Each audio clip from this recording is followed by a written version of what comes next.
Bonjour, c'est Ursule encore. On est le 9 juin 2018 et je sonne encore la trompette aujourd'hui et je nous rappelle qu'il est très important qu'on puisse s'apprêter parce que le Seigneur Jésus-Christ arrive très bientôt et ce n'est pas une chanson, ce n'est que la vérité.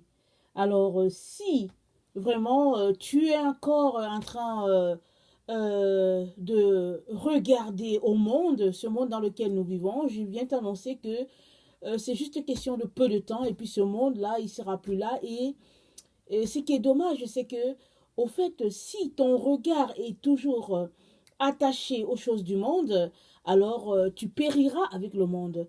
Alors maintenant que Jésus-Christ n'est pas encore venu, tu as le temps vraiment de te repentir et de courir dans les bras de Jésus. Et je t'encourage vivement à le faire parce que notre Seigneur Jésus-Christ va venir bientôt pour ravir son épouse.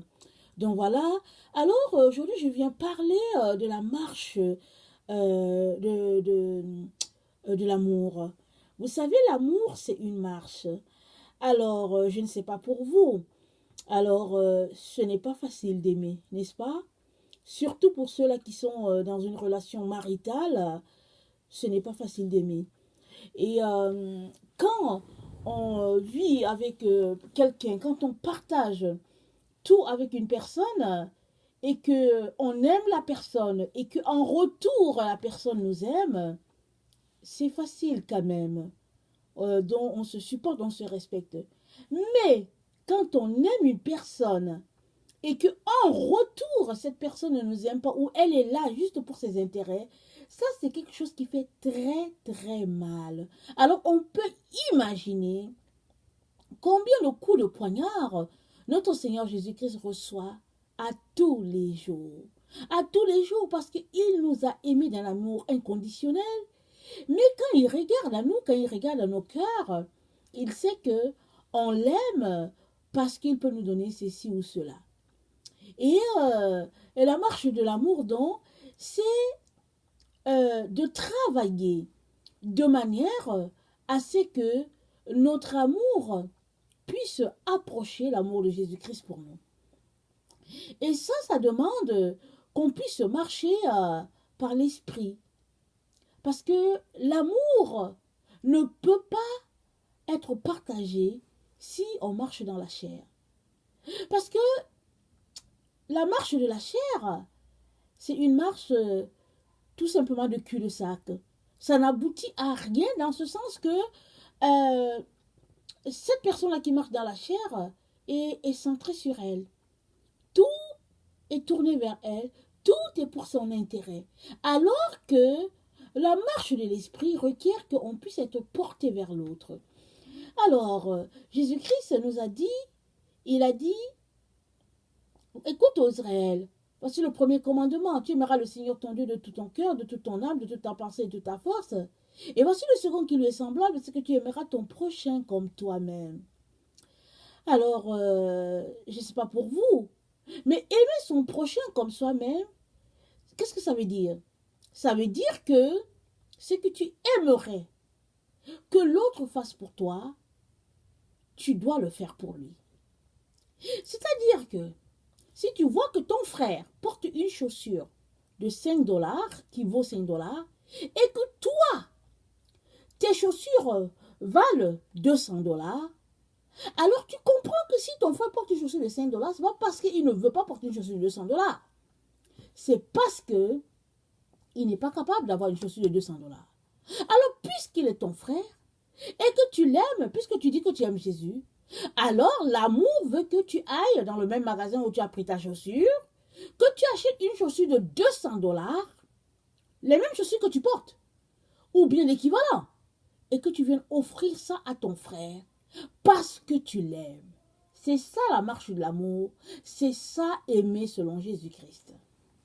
Et ça, ils sont très peu ceux-là qui ont trouvé ce chemin-là. Et Jésus-Christ veut nous amener là. Jacques a dit, je vais lire, c'est dans Jacques, je pense que c'est Jacques le frère du Seigneur, Jésus, il a dit, Frères, à quoi servirait-il à un homme de dire qu'il a la foi s'il ne le démontre pas par ses actes? Une telle foi peut-elle le sauver? Ça, c'est dans Jacques 2, le verset 14. Alors, il dit aussi au verset 17, il en est ainsi de la foi, si elle reste seule sans se traduire en acte, elle est morte.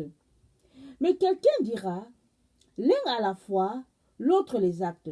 Eh bien, montre-moi ta foi sans les actes, et je te montrerai ma foi par mes actes. Alors, si tu crois qu'il y a un seul Dieu, c'est bien, mais les démons aussi le croient et ils tremblent. Il ne réfléchit donc pas. Non, tu ne réfléchis donc pas. Veux-tu avoir la preuve que la foi sans les actes ne sert à rien? Alors, c'est ça que Jacques nous dit. La foi sans acte ne sert à rien. Alors, on est dans cette époque-là, cette période de l'existence où les gens passent le temps à te dire qu'ils t'aiment. Oh, je t'aime. Alors, on t'envoie des bisous. Et puis, l'autre va venir à la télévision pour dire que, oh, mes parents ne m'ont jamais aimé, ils ne m'ont jamais dit qu'ils m'aiment. Mais est-ce que tes parents, s'ils ne t'ont jamais dit qu'ils t'aimaient, mais est-ce qu'ils ont démontré leur amour par des actes concrets te concernant? Peut-être que c'est une faiblesse dans leur vie qu'ils n'ont pas pu te dire qu'ils t'aiment. Peut-être qu'ils ont grandi dans une époque où on ne disait pas aux gens qu'on les aime. Mais est-ce que c'est pour autant qu'ils ne t'aiment pas? Parce que l'amour, comme on vient de le lire, ça se voit par les actes. Ce n'est pas avec les paroles de ta bouche. Si quelqu'un a faim, qu'il vient te voir en te disant Solange, bon, excusez-moi, j'aime beaucoup le prénom Solange. Alors s'il vient te dire Solange, j'ai faim, et puis tu dis oui, je vais prier pour toi. Alors oui, je vais prier pour que Dieu pourvoie. En quoi tu as aidé la personne? En quoi tu aimes la personne? Mais aujourd'hui, c'est ça, c'est rempli dans nos réunions de prière, un peu partout dans le milieu chrétien. Alors, ils entendent que quelqu'un a des problèmes. Alors, les chrétiens, ils entendent. Et puis, chacun dit, oh, je vais prier pour toi, mon frère. Oh, sois courageux. Allez, on te donne une tape à l'épaule. Oui, sois fort, vraiment, je vais prier. Ils vont te dire, tu sais quoi? Dieu, il répond aux prières. Hein? Dieu répond aux prières, alors sois fort. Mais si Dieu répond aux prières, peut-être que c'est par toi qu'il veut répondre à la prière de la personne. Parce que la Bible a dit que l'amour soit sans hypocrisie. Si tu dis que tu aimes Jésus-Christ et que tu n'es pas capable de répondre aux besoins de ton frère qui est là, alors pose-toi des questions sur ton amour pour le Christ. Et je ne veux pas te blesser. Je ne veux pas te faire du mal. Si c'est ça l'amour que tu as pour Jésus, je viens te dire que tu resteras sur la terre pour démontrer un tel amour avec les gens de la terre. Mais si tu es citoyen du ciel et que tu veux marcher la marche de l'amour, c'est-à-dire tu veux suivre Jésus, alors il est très important et aussi impératif que tu changes cette façon de voir les choses. Parce que tu ne verras pas la face de ton Seigneur. Ce Seigneur pour qui tu marches dimanche à l'église, tu ne verras pas sa face. Ou bien si tu la vois, tu la verras de façon lointaine. Parce que tu ne pourras pas l'approcher. Il ne te prendra pas. Il ne pourra pas te prendre pour te serrer dans ses bras pour dire bon et fidèle serviteur. Parce que tu n'as pas pris soin de ses besoins. Parce que les besoins de Jésus-Christ, c'est les besoins de tous ceux-là qui souffrent.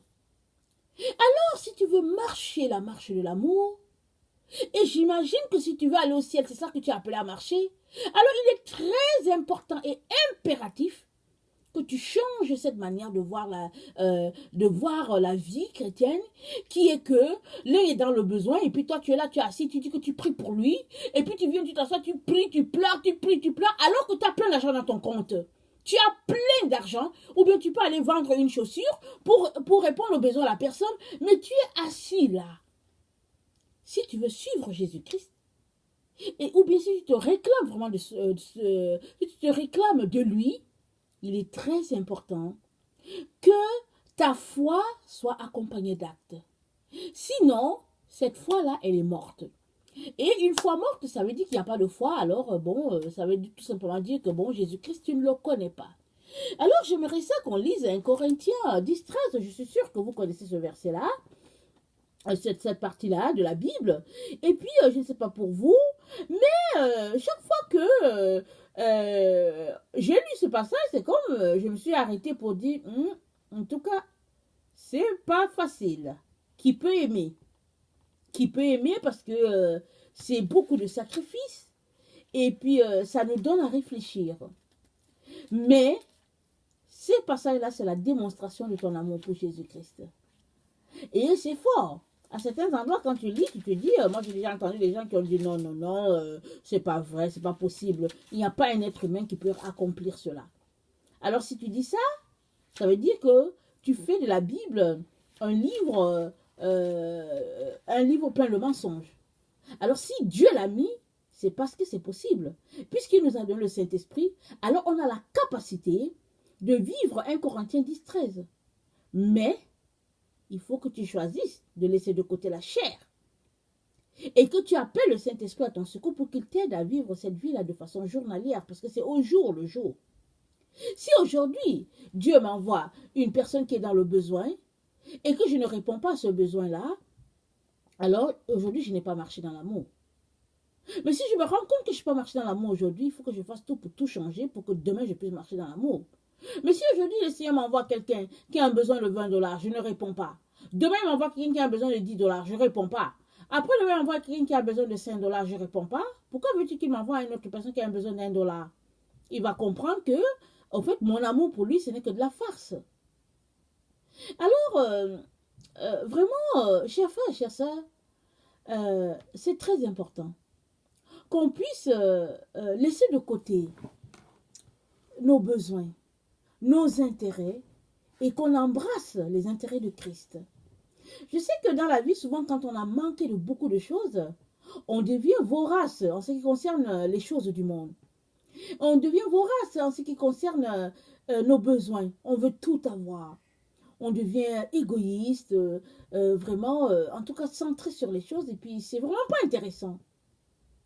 Mais si tu es quelqu'un qui souffre ainsi, c'est-à-dire quelqu'un qui a souffert vraiment d'un manque dans ta vie, viens le dire à Jésus-Christ, il va t'enlever l'attrait de toutes ces choses-là.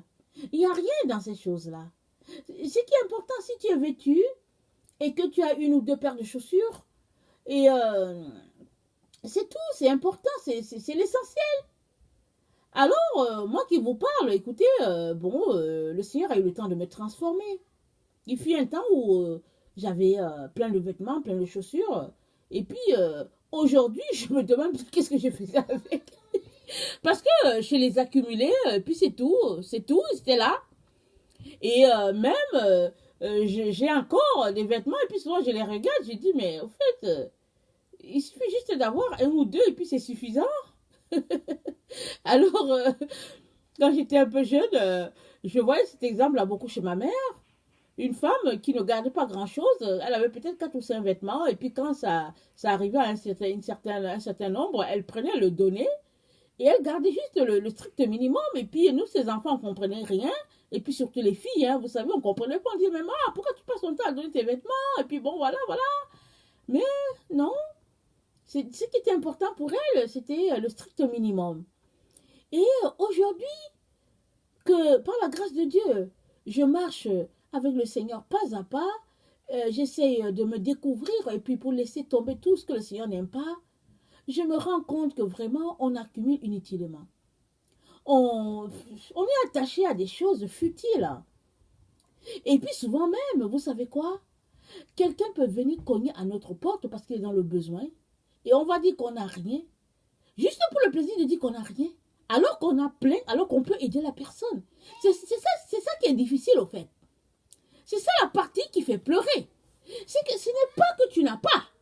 C'est le fait que tu as tellement pris l'habitude de penser à toi, de ne pas donner, que quelqu'un vient dans le besoin et puis tu ne donnes pas tout simplement. Bon, c'est devenu comme une seconde nature. Alors, il est important que vraiment on puisse prier pour demander au Seigneur de nous enlever l'attrait des choses du monde et puis d'embrasser l'amour que Jésus nous a donné pour nos frères. Alors, 1 Corinthiens 10, 13 dit, en effet, supposons que je parle les langues des hommes et même celles des anges. Si je n'ai pas l'amour, je ne suis rien. je ne suis de plus qu'une trompette claironnante ou une cymbale bruyante. Supposons que j'ai le don de prophétie, que je comprenne tous les mystères et que je possède toute la connaissance, supposons même que j'ai, dans toute sa plénitude, la foi qui peut transporter les montagnes. Si je n'ai pas l'amour, je ne suis rien. Si même je sacrifiais tous mes biens et jusqu'à ma vie pour aider les autres, au point de pouvoir m'en vanter, si je n'ai pas l'amour, cela ne me sert de rien. L'amour est patient, il est plein de bonté. L'amour, il n'est pas envieux, il ne cherche pas à se faire valoir, il ne s'enfle pas d'orgueil, il ne fait rien d'inconvénient, il ne cherche pas son propre intérêt, il ne s'aigrit pas contre les autres, il ne trempe pas le mal, l'injustice, l'arrête, la triste, la vérité le réjouit. En toute occasion, il pardonne, il fait confiance, il espère, il persévère. L'amour n'aura pas de fin, les prophéties cesseront, les langues inconnues prendront fin, et la connaissance particulière cessera. Notre connaissance est partielle, et partielles sont nos prophéties. Mais le jour où la perfection apparaîtra, ce qui est partiel cessera. Lorsque j'étais enfant, je parlais comme un enfant, je pensais et je raisonnais en enfant. Une fois devenu homme, je me suis défait de ce qui est propre à l'enfant. Donc voilà. Alors, 1 Corinthiens 10,13 nous dit que l'amour ne se vante pas, il n'est pas orgueilleux, il n'est pas plein de jalousie. L'amour, il aime en tout temps. Et il ne se fait pas valoir, il ne recherche pas son propre intérêt. Et il ne s'aigrit pas contre les autres. Il ne trempe pas le mal. Je vous dis, quand on lit ce passage, on s'arrête sur sa propre vie, on se dit, waouh, Seigneur, est-ce que je vais y arriver un jour? Alors, vous savez, il n'y a pas longtemps, j'étais sur Internet, je ne sais plus qu'est-ce que je regardais, et je suis tombée sur une histoire. Une femme qui, au fait, s'est rendue compte que son mari la trompait, et elle s'est levée, elle est allée dans la maison de la maîtresse de son mari, elle a tué celle-là, et puis elle s'est tuée elle aussi. Alors finalement, ce monsieur-là, bon, se retrouve finalement sans femme. Les deux sont partis. Et quand est-ce que je lisais ça, j'étais là en train de crier en disant, mais quelle horreur! Et là, l'Esprit m'a envoyé 1 Corinthiens 10,13. L'amour n'est pas jaloux. Alors cette femme-là, si elle avait expérimenté l'amour sans jalousie de Jésus, elle n'aurait pas été capable de faire quelque chose comme ça. Elle aurait pardonné, elle aurait demandé la force au Seigneur de lui donner, d'aimer, de continuer d'aimer son mari malgré tout. Alors ce passage-là, c'est un pratico-pratique qui nous donne vraiment de s'examiner, de voir, c'est-à-dire que ce passage-là, c'est un miroir pour nous. Quand on se regarde, on peut voir quelle est la tâche que nous avons et on peut crier au Père pour lui dire, viens à notre secours. Alors Jésus, au fait, si Jésus nous a dit d'agir comme ça, c'est pas parce que il s'attend à ce qu'on le fasse à la perfection. Mais il faut venir le voir pour lui dire, Jésus, je n'arrive pas. La partie où tu parles de jalousie, là, je n'arrive pas, Jésus. La partie où tu parles d'orgueil, Jésus, je n'arrive pas. Viens à mon secours. Jésus ne veut pas qu'on soit des personnes indépendantes qui sont là, qui disent, oh, ben bon, voilà, et puis tatati tatata. Jésus veut qu'on dépende de lui parce que les choses spirituelles ne sont pas si évidentes que ça. Alors c'est de venir le cœur brisé, contrit. Parce que Jésus dit qu'il ne dédaigne pas un cœur brisé et contrit. C'est ça qu'il dit dans sa parole. Alors si vraiment tu marches avec Jésus-Christ, tu n'as pas le choix. Nous n'avons pas le choix. Chers frères et chères sœurs, nous n'avons pas le choix que de marcher par l'amour et dans l'amour. C'est la vie du ciel. Et cette marche-là, c'est une marche de renoncement. C'est une marche aussi de transparence. Et parce que, au fait, l'amour, qu'on vient de le dire, que l'amour soit sans hypocrisie. Combien l'hypocrisie est-elle répandue dans le milieu chrétien? On le sait tous. Les gens sont là, ils rient avec toi, mais par derrière, ils t'envoient des flèches. Alors, on s'attend à ce que ça ne soit pas présent dans le milieu chrétien, mais non, c'est là que c'est plus répandu. Pourquoi? Parce que c'est une famille. Et Jésus dit que l'amour soit sans hypocrisie. Et ça, mon frère et ma soeur, ça demande vraiment une marche de proximité avec le Seigneur. Parce que si nous ne marchons pas proche avec Jésus, nous ne pouvons pas. Nous ne pourrons pas vraiment marcher selon ce que nous demande 1 Corinthiens 10, 13. Et ce passage-ci, non, ce thème, la marche de l'amour, c'est la marche de tous ceux qui veulent vivre au ciel. Alors tous ceux-là qui seront sauvés, c'est ceux-là qui auront accepté la marche de l'amour. À part bien sûr certaines personnes qui sont sauvées à la dernière minute, qui n'ont peut-être pas eu le temps de marcher, et puis à la dernière minute comme ça, ils acceptent Jésus dans leur vie, ils sont sauvés. Mais toi qui connais Jésus-Christ aujourd'hui, tu n'as pas le choix que de marcher par l'amour. Parce que si tu ne marches pas dans l'amour, alors tu te leurres. Tu te leurres. Alors si tu n'es pas capable, c'est d'aller voir le Seigneur pour lui demander, mais pourquoi est-ce que tu n'es pas capable? Parce qu'au fait, ce n'est pas une affaire d'argent. Ce n'est pas une affaire de luxe. Non. Souvent, c'est un lien. Souvent, on a un lien, on n'est pas capable d'aimer les autres à cause d'un lien quelconque. Si on vient devant le Seigneur et qu'on lui dit, Seigneur, aide-moi, pourquoi est-ce que je ne suis pas capable d'aimer les gens? Il va te dire pourquoi tu n'es pas capable d'aimer les gens. Alors, moi, je viens vraiment nous encourager à tout faire pour faire de la marche de l'amour notre marche de tous les jours. Parce que la marche de l'amour, c'est du pratico-pratique. Ce n'est pas des bisous par-ci, par-là, et puis ça s'arrête là. C'est d'être impliqué dans la vie de la personne, dans tous ses besoins. Et c'est de traiter la personne comme Jésus la traiterait. Jésus n'est pas ici. Alors Jésus compte sur toi. Il compte sur moi pour que nous puissions répondre à ses besoins à lui.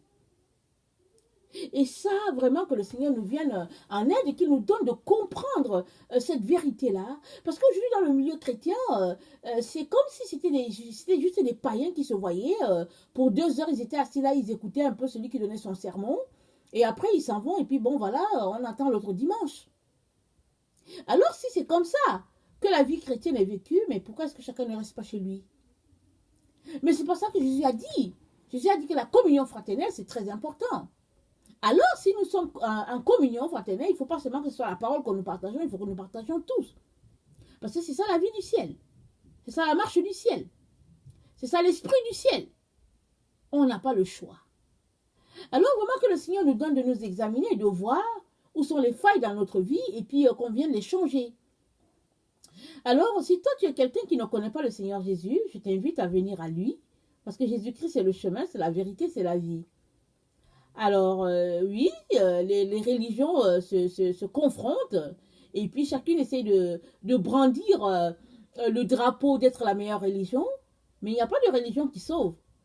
Il y a une seule personne qui sauve et puis c'est Jésus-Christ. Ce n'est pas une affaire de religion, c'est une affaire de relation. Alors moi, je viens t'inviter à avoir une relation avec ce Jésus-là et ta vie sera transformée. Alors que le Seigneur vraiment te visite et qu'il te donne vraiment de pouvoir prospérer dans cette recherche de sa personne. Parce que qui cherche trouve.